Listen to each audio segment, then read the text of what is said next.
नमस्कार, स्वागत आहे आपलं कथाकुंज मराठी या आपल्या मराठी कथा चॅनलवर, जिथे तुम्ही पाहू शकता धार्मिक, ऐतिहासिक आणि प्रेरणादायी अशा मराठी कथा.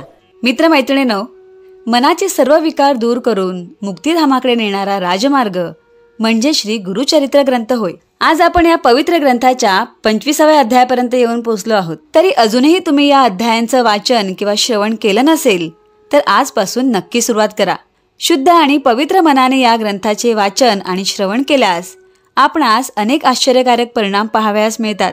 ह्या अध्यायांचा अखंडपणे लाभ घेण्यासाठी कथाकुंज मराठी या आपल्या मराठी कथा चॅनलला सबस्क्राईब करा, म्हणजे वेळोवेळी येणारे या अध्यायांचे नवीन व्हिडिओज तुमच्यापर्यंत सहज पोहोचतील. तर सादर आहे श्री गुरुचरित्राच्या मराठी अनुवादाच्या मालिकेतील अध्याय 25. गर्विष्ठ ब्राह्मणांचा जयपत्रकासाठी हट्ट. सिद्धयोग्यांचा जय जयकार करत नामधारक म्हणाला, योगीराज, तुम्ही खरोखरच संसार सागर तारक आहात. मला याची खात्री पटली आहे. तुम्ही मला परमार्थ सांगून माझ्यावर अनंत उपकार केले आहेत. श्री गुरु नरसिंह सरस्वती हे त्रैमूर्ती अवतार आहेत. जे लोक अज्ञानी असतात त्यांना ते सामान्य मनुष्य वाटतात, पण ज्ञानी लोकांना प्रत्यक्ष म्हणजे साक्षात परमेश्वर वाटतात. श्री गुरूंनी त्रिविक्रम भारतीला आपले खरे परमेश्वरी रूप दाखविले व त्याचे अज्ञान दूर केले.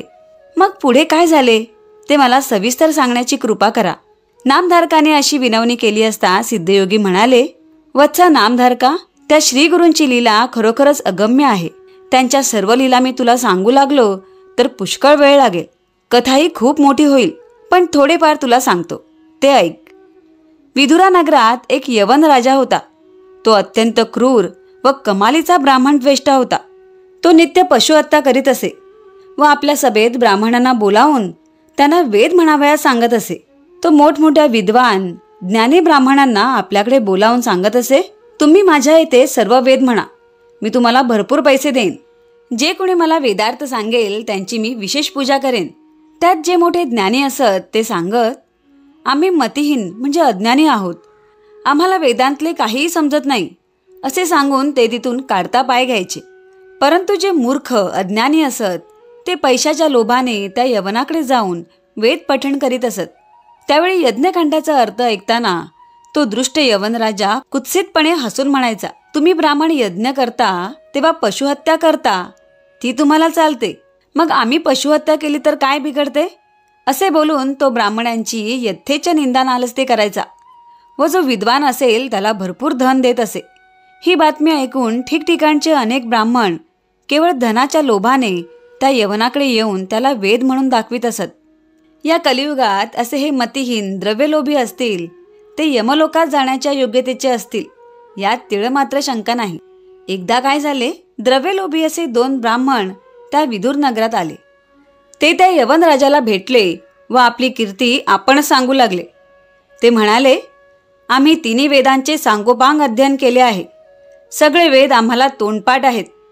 वेदांविषयी आमच्याबरोबर वादविवाद करण्यास 4ही राष्ट्रात कोणीही नाही. तुमच्या नगरात असे कोणी असतील तर त्यांना आमच्यासोबत वेदचर्चा करण्यास बोलवावे. राजाने ते आव्हान स्वीकारले. त्याने आपल्या नगरातील विद्वान ब्राह्मणांना बोलावून घेतले. राजा त्यांना म्हणाला, तुम्ही या 2 ब्राह्मणांशी वेदविषयक चर्चा करा. तुमच्यापैकी जो जिंकेल त्याला मी भरपूर धन देईन. त्यावर ते विद्वान ब्राह्मण म्हणाले, हे दोन्ही ब्राह्मण प्रकांड पंडित आहेत. ह्या दोघांना जिंकू शकेल असं आमच्यात कोणीही नाही. हे आमच्यापेक्षा थोर आहेत. राजाने ते मान्य करून त्या 2 ब्राह्मणांना वस्त्र अलंकार देऊन मोठा सन्मान केला. त्यांची हत्तीवरून मिरवणूक काढली. राजाने केलेल्या सन्मानाने त्या दोघांना अधिकच गर्व झाला. ते राजाला म्हणाले, आमच्याशी वादविवाद करण्यास कोणीही मिळत नाही, मग आमचे मोठेपण सिद्ध कसे होणार? आता आम्ही अन्यत्र जातो. आमच्याशी वादविवाद करण्यास कोणी भेटला तर त्याच्याशी चर्चा करू. कोणी मिळालं नाही तर जयपत्र घेऊन पुढे जाऊ. राजाने ते मान्य केले. मग राजाची संमतीपत्र घेऊन ते दोघे ब्राह्मण गावोगाव फिरू लागले. त्यांच्याबरोबर वाद घालण्यास कोणीच तयार नसल्याने प्रत्येकाकडून जयपत्र घेऊन ते फिरत फिरत दक्षिणेकडे भीमातीरी असलेल्या कुमसी गावी आले. त्याच गावात महाज्ञानी त्रिविक्रम भारती पंडित राहत होता. त्याला 3 वेद येत होते. तो अनेक शास्त्रांत पारंगत होता. त्या गर्विष्ठ ब्राह्मणांना गावातील लोकांकडून त्रिविक्रम भारतीची माहिती समजली. मग ते त्रिविक्रम भारतीकडे गेले आणि त्याला म्हणाले, तू स्वतःला मोठा त्रिवेदी समजतोस तर मग आमच्याशी चर्चा करण्यास तयार हो, नाहीतर जयपत्र लिहून दे. त्या ब्राह्मणांचे हे उन्मत्त बोलणे ऐकून त्रिविक्रम भारती म्हणाला, अहो 3 कसले, 1 सुद्धा वेद येत नाही मला वेदातले काहीही कळत नाही. जर मला वेदशास्त्र येत असते तर मी इथे अरण्यात कशाला राहिलो असतो. मला जर वेद येत असते तर सर्व राजांनी मला वंदन केले असते. तुमच्याप्रमाणे सुखोपयोग मला मिळाले असते. मला काहीच येत नाही, म्हणून तर संन्यास वेश धारण करून मी वनात राहतो. मी एक सामान्य भिक्षुक आहे. तुमच्याशी बरोबरी कशी करणार. त्रिविक्रम भारतीचे बोलणे ऐकताच ते 2 ब्राह्मण भयंकर संतापले. ते म्हणाले, आमच्याशी वादविवाद करण्यास या जगात कोणीही नाही. आम्ही सगळी राज्ये फिरत आलो, पण आमच्याशी बरोबरी करू शकेल असा कोणीही नाही. आता आम्हाला जयपत्र लिहून दे, नाहीतर आमच्याशी वादविवाद कर. त्रिविक्रम भारतीने त्यांना अनेक प्रकारे समजाविले, पण ते काहीही ऐकण्यास तयारच होईना. त्रिविक्रम भारतीने विचार केला, ह्या ब्राह्मणांना भलताच गर्व झाला आहे. हे नेक लोकांचा अपमान करीत आहेत. आता यांना चांगलीच शिक्षा होईल.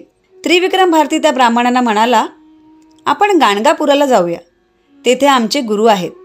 त्यांच्या समस्त तुम्हाला जयपत्र दिले जाईल. त्या दोघांनी मान्य केले. ते मेण्यात बसून गाणगापूरला निघाले. त्रिविक्रम भारती या महाज्ञानी पुरुषाला पायी चालत येण्यास लावले. त्यामुळे ते अल्पायुषी झाले. गाणगापुरात आल्यावर त्रिविक्रम भारतीने श्रीगुरूंच्या पाया पडून त्यांना सर्व हकीकत सांगितली. श्रीगुरूंच्या सर्व काही लक्षात आले. मग ते मंदस्मित करीत त्या दोघा ब्राह्मणांना म्हणाले, तुम्ही दोघे कशासाठी आला आहात. आम्ही संन्याशी. आमच्याशी वाद घालून तुम्हाला काय मिळणार.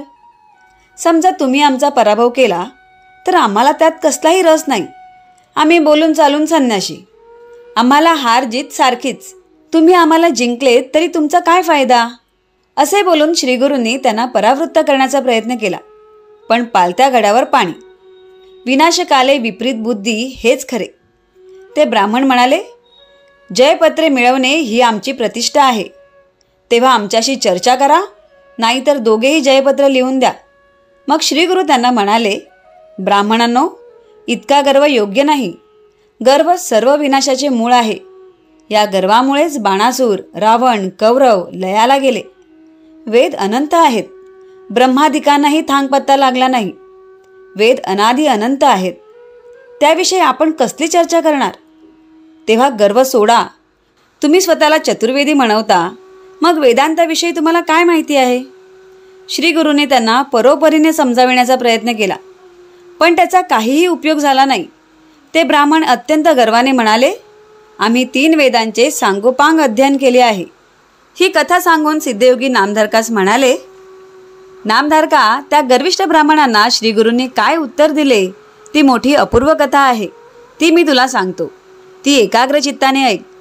अशा रीतीने श्री गुरुचरित्रातील 25वा अध्याय येथे पूर्ण होत आहे. या अध्यायाच्या श्रवणाने, पठणाने अपात्र लोकांच्या संपर्कात त्यांचे दुष्परिणाम टळतात.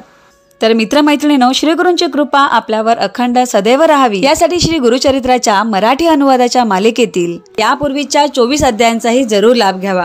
सर्व दुःखांचे निवारण करणाऱ्या श्री गुरुचरित्र ग्रंथाचा महिमा सर्वत्र पोहोचवण्यासाठी हे व्हिडिओ जास्तीत जास्त शेअर करा. पुन्हा भेटू श्री गुरुचरित्राच्या 26व्या अध्यायासह.